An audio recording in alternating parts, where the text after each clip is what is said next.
दोस्तों, मैं मासूम सुमन स्टडी पॉइंट 4088 पर एक बार फिर आपका स्वागत करता हूं।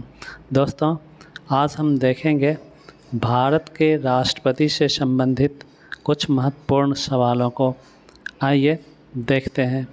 पहला सवाल है, देश का प्रथम नागरिक कौन होता है? इसका आंसर राष्ट्रपति होगा। दोस्तों, अगर आपसे ये सवाल पूछा जाए कि देश का दूसरा नागरिक कौन होता है, तो इसका आंसर उपराष्ट्रपति होगा। अब देखेंगे दूसरे सवाल को। आपके सामने दूसरा सवाल है, देश का संवैधानिक प्रधान कौन होता है? इसका आंसर राष्ट्रपति होगा। दोस्तों, देश का वास्तविक प्रधानमंत्री होता है, ये भी हमें स्मरण होना चाहिए। अब देखेंगे तीसरे सवाल को। तीसरा सवाल है, किस अनुच्छेद के अनुसार भारत में एक राष्ट्रपति का पद सृजित किया गया है? इसका आंसर अनुच्छेद 52 होगा। अब देखेंगे चौथे सवाल को। चौथा सवाल है, कौन सा अनुच्छेद राष्ट्रपति को कार्यपालिका शक्ति प्रदान करता है? इसका आंसर अनुच्छेद 53 होगा। अब देखेंगे पाँचवें सवाल को।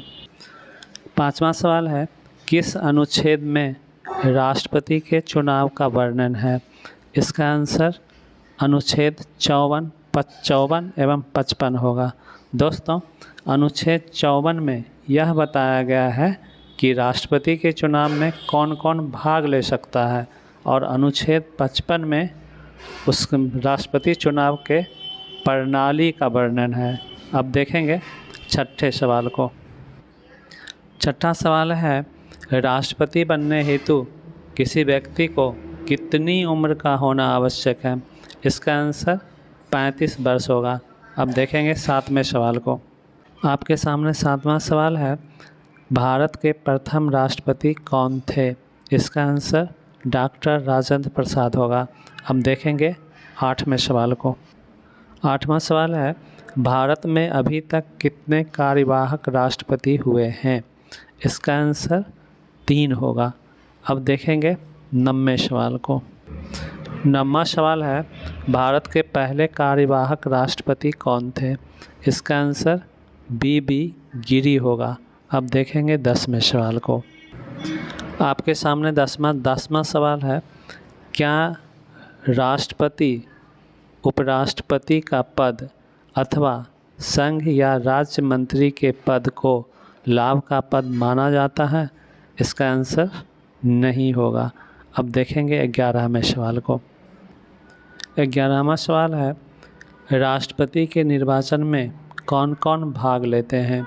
इसका आंसर राज्यसभा, लोकसभा एवं राज्य विधानसभाओं के निर्वाचित सदस्य आंसर होगा। अब देखेंगे 12वें सवाल को। 12वां सवाल है, राष्ट्रपति के निर्वाचन में किन 2 राज्य विधानसभाओं के निर्वाचित सदस्य भाग लेते हैं? इसका आंसर दिल्ली एवं पुडुचेरी होगा। अब देखेंगे 13वें सवाल को। 13वां सवाल है, राष्ट्रपति के निर्वाचन में कौन सी पद्धति अपनाई जाती है? इसका आंसर एकल संक्रमणीय मत पद्धति होगा। अब देखेंगे 14वें सवाल को। 14वां सवाल है, राष्ट्रपति के निर्वाचन में कौन सी प्रणाली प्रयुक्त होती है? इसका आंसर समानुपातिक प्रतिनिधित्व प्रणाली होगा। अब देखेंगे 15वें सवाल को। 15वां सवाल है, राष्ट्रपति के निर्वाचन हेतु निर्वाचक मंडल के कितने प्रस्तावक एवं अनुमोदक की आवश्यकता होती है? इसका आंसर 50-50 होगा। दोस्तों, राष्ट्रपति के निर्वाचन हेतु निर्वाचक मंडल के 50 प्रस्तावकों एवं 50 अनुमोदकों की आवश्यकता होती है। अब देखेंगे 16वें सवाल को। 16वां सवाल है, राष्ट्रपति का कार्यकाल कितने वर्षों का होता है? इसका आंसर 5 वर्ष होगा। अब देखेंगे 17वें सवाल को। 17वां सवाल है, राष्ट्रपति के निर्वाचन संबंधित विवाद का निर्णय कौन करता है? इसका आंसर सर्वोच्च न्यायालय होगा। अब देखेंगे 18वें सवाल को।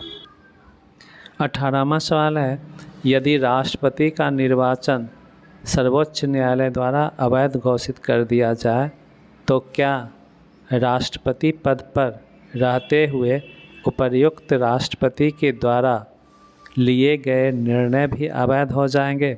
इसका आंसर नहीं होगा। अब देखेंगे 19वें सवाल को। 19वां सवाल है, राष्ट्रपति को शपथ ग्रहण कौन कराता है? इसका आंसर सर्वोच्च न्यायालय का मुख्य न्यायाधीश या वरिष्ठतम न्यायाधीश होगा। अब देखेंगे 20वें सवाल को। 20वां सवाल है, राष्ट्रपति अपना त्यागपत्र किसे देता है? इसका आंसर उपराष्ट्रपति को होगा। दोस्तों, अगर राष्ट्रपति अपना त्यागपत्र देना चाहे तो वह उपराष्ट्रपति को दे सकता है, और यदि उपराष्ट्रपति अपना त्यागपत्र देना चाहे तो वह राष्ट्रपति को देता है।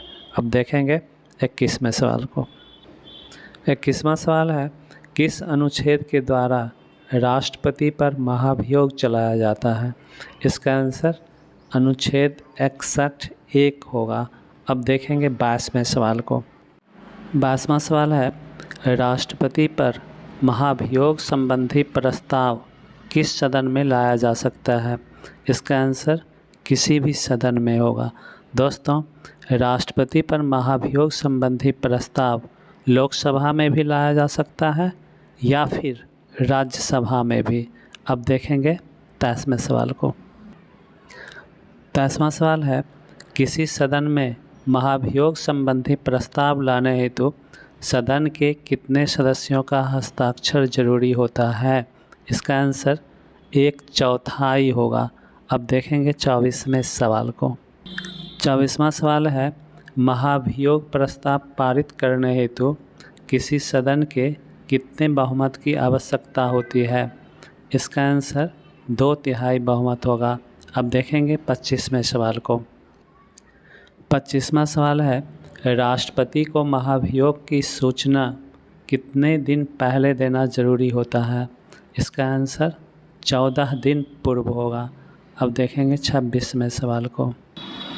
26वां सवाल है, अब तक भारत के कितने राष्ट्रपति के विरुद्ध महाभियोग लाया गया है? इसका आंसर 0 होगा। दोस्तों, भारत में आज तक किसी भी राष्ट्रपति के लिए महाभियोग नहीं लाया गया है। अब देखेंगे 27वें सवाल को। 27वां सवाल है, राष्ट्रपति की रिक्ति को कितने समय के अंदर भरने का प्रावधान है? इसका आंसर 6 महीने के अंदर होगा। अब देखेंगे 28वें सवाल को। 28वां सवाल है, वर्तमान समय में राष्ट्रपति का मासिक वेतन कितना है? इसका आंसर 5 लाख होगा। दोस्तों, उपराष्ट्रपति का वेतन 4 लाख होता है। अब देखेंगे 29वें सवाल को। 29वां सवाल है, क्या राष्ट्रपति का वेतन आयकर से मुक्त होता है? इसका आंसर हाँ होगा। दोस्तों, राष्ट्रपति को अपने वेतन के लिए कोई कर नहीं चुकाना पड़ता है। अब देखेंगे 30वें सवाल को। 30वां सवाल है, राष्ट्रपति का आवास है? इसका आंसर राष्ट्रपति भवन होगा। 31वां सवाल है, राष्ट्रपति के उप आवास हेतु राजभवन किस शहर में है? इसका आंसर शिमला होगा। दोस्तों, शिमला हिमाचल प्रदेश में अवस्थित है। अब देखेंगे 32वें सवाल को। 32वां सवाल है, राष्ट्रपति के उप आवास हेतु निलमय किस शहर में है? इसका आंसर हैदराबाद होगा। दोस्तों, हैदराबाद तेलंगाना में अवस्थित है। अब देखेंगे 33वें सवाल को। 33वां सवाल है, प्रधानमंत्री की नियुक्ति कौन करता है? इसका आंसर राष्ट्रपति होगा। अब देखेंगे 34वें सवाल को। 34वां सवाल है, संसद की बैठक बुलाने एवं उसे स्थगित करने का अधिकार किसे है? इसका आंसर राष्ट्रपति होगा। अब देखेंगे 35वें सवाल को। 35वां सवाल है, लोकसभा को विघटित करने का अधिकार किसे है? इसका आंसर राष्ट्रपति होगा। अब देखेंगे 36वें सवाल को। 36वां सवाल है, किस अनुच्छेद के द्वारा राष्ट्रपति लोकसभा में 2 आंग्ल भारतीयों को मनोनीत करता है? इसका आंसर अनुच्छेद 331 होगा। अब देखेंगे 37वें सवाल को। 37वां सवाल है, राष्ट्रपति राज्यसभा में कितने सदस्यों को मनोनीत करता है? इसका आंसर 12 सदस्यों को होगा। अब देखेंगे 38वें सवाल को। 38वां सवाल है, राष्ट्रपति किसी विधेयक को संसद में पुनर्विचार के लिए वापस भेज सकता है, इसे क्या कहा जाता है? इसका आंसर राष्ट्रपति की जेवी वीटो होगा। अब देखेंगे 39वें सवाल को। 39वां सवाल है, धन विधेयक को संसद में प्रस्तुत करने के पूर्व किसकी सहमति आवश्यक होती है? इसका आंसर राष्ट्रपति होगा। अब देखेंगे 40वें सवाल को। 40वां सवाल है, किस अनुच्छेद के द्वारा राष्ट्रपति अध्यादेश जारी करता है? इसका आंसर अनुच्छेद 123 होगा। अब देखेंगे 41वें सवाल को। 41वां सवाल है, राष्ट्रपति द्वारा जारी अध्यादेश का प्रभाव संसद सत्र के प्रारंभ होने के समय से कितने दिनों तक रहता है? इसका आंसर 6 सप्ताह तक होगा। अब देखेंगे 42वें सवाल को। 42वां सवाल है, क्या राष्ट्रपति राज्य सूची के विषय पर अध्यादेश जारी कर सकता है? इसका आंसर नहीं होगा। अब देखेंगे 43वें सवाल को। 43वां सवाल है, भारत के मुख्य न्यायाधीश एवं अन्य न्यायाधीशों की नियुक्ति कौन करता है? इसका आंसर राष्ट्रपति होगा। अब देखेंगे 44वें सवाल को। 44वां सवाल है, किसी अपराधी के अपराध को क्षमा देने, उसका प्रतिलंबन, परिहार एवं लघुकरण की शक्ति किसे प्राप्त है? इसका आंसर राष्ट्रपति को होगा। अब देखेंगे 45वें सवाल को। 45वां सवाल है, मृत्यु दंड के मामले में क्षमादान की शक्ति किसके पास है? इसका आंसर राष्ट्रपति होगा। अब देखेंगे 46वें सवाल को। 46वां सवाल है, कौन सा अनुच्छेद राष्ट्रपति को सार्वजनिक महत्व के विषय पर सर्वोच्च न्यायालय से परामर्श लेने की अनुमति देता है? इसका आंसर अनुच्छेद 143 होगा। अब देखेंगे 47वें सवाल को। 47वां सवाल है, राष्ट्रपति कितने प्रकार का आपात लागू कर सकता है? इसका आंसर 3 प्रकार का होगा। अब देखेंगे 48वें सवाल को। 48वां सवाल है, अनुच्छेद 352 के तहत राष्ट्रपति किस आपात को लागू करता है? इसका आंसर राष्ट्रीय आपात होगा। अब देखेंगे 49वें सवाल को। 49वां सवाल है, अनुच्छेद 356 के तहत राष्ट्रपति किस आपात को लागू करता है? इसका आंसर राजकीय आपात होगा। अब देखेंगे 50वें सवाल को। 50वां सवाल है, अनुच्छेद 360 के तहत राष्ट्रपति किस आपात को लागू करता है? इसका आंसर वित्तीय आपात होगा। अब देखेंगे 51वें सवाल को। 51वां सवाल है, 2 बार भारत के राष्ट्रपति निर्वाचित होने वाले व्यक्ति कौन थे? इसका आंसर डॉक्टर राजेंद्र प्रसाद होगा। अब देखेंगे 52वें सवाल को। 52वां सवाल है, भारत के कौन से राष्ट्रपति निर्विरोध चुने गए? इसका आंसर नीलम संजीव रेड्डी होगा। अब देखेंगे 53वें सवाल को। 53वां सवाल है, भारत की पहली महिला राष्ट्रपति कौन थी? इसका आंसर प्रतिभा देवी सिंह पाटिल होगा।